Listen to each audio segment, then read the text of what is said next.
জাতির কাছে ক্ষমা প্রার্থনা করলেন চরমনার পীর সাহেব রেজাউল করিম দামাত বারকাতুহুম আলিয়া।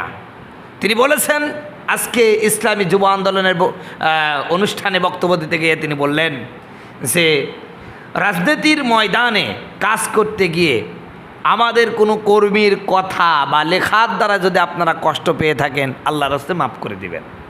আমরাও মাফ করে দিলাম, কারণ আল্লাহ রসুল বলছেন কেউ যদি তোমাদের কাছে ক্ষমা চায় তোমরা মন থেকে ক্ষমা করে দাও, আমরা ক্ষমা করে দিই। তিনি এও বলেছেন যে যখন সমস্ত বাংলাদেশের ওলামায়ে কেরাম এক প্ল্যাটফর্মে আসার জন্য উদ্গ্রীব হয়ে গেছে এবং ঐক্যের দ্বার প্রান্তে পৌঁছে গেছে, এই মুহূর্তে আমাদের যে অবস্থা তৈরি হয়েছে, অর্থাৎ আমাদের কর্মীরা যা করেছে এটা আসলেই উম্মার জন্য কল্যাণকর নয়, এজন্য আমরা ক্ষমা চাচ্ছি। আসলে ক্ষমার চেয়ে মহৎ গুণ কিছু নেই। যে ব্যক্তি ক্ষমা চায় সে মূলত ছোট হয় না, তাকে আল্লাহ পাক বড় করে দেন, ঠিক কিনা? তাকে আল্লাহ বড় করে দেন।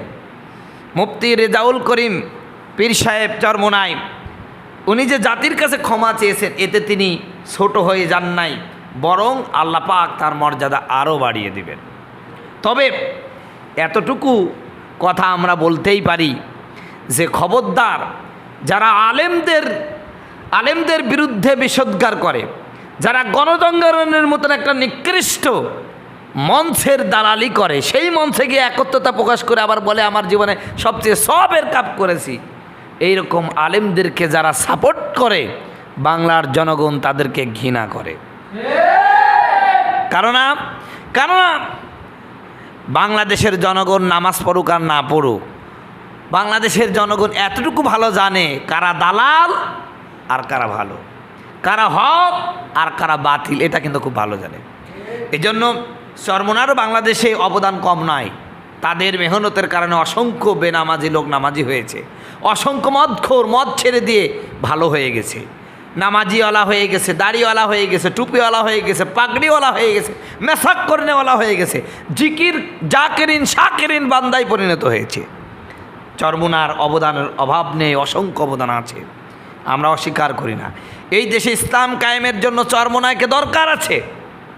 আমরা আপনাদেরকে দূরে সরিয়ে দিতে চাই না, বরং কোলে নিতে চাই, ঠিক কিনা? তবে যাকে তাকে তালই মালই এইগুলো বলা বন্ধ করে দিতে হবে, কারণ এর মাধ্যমে আপনাদের যে ক্ষতি হয়েছে এই ক্ষতি কিন্তু সহজে আর পোষানো সম্ভব হবে না। তবে অবশেষে জাতির কাছে ক্ষমা চেয়েছেন, এজন্য ইনশাল্লাহ আমরা অতীতে যা হয়েছে সব ভুলে গেলাম। এখন আমরা আপনারা একে অপরের ভাই, ঠিক কিনা?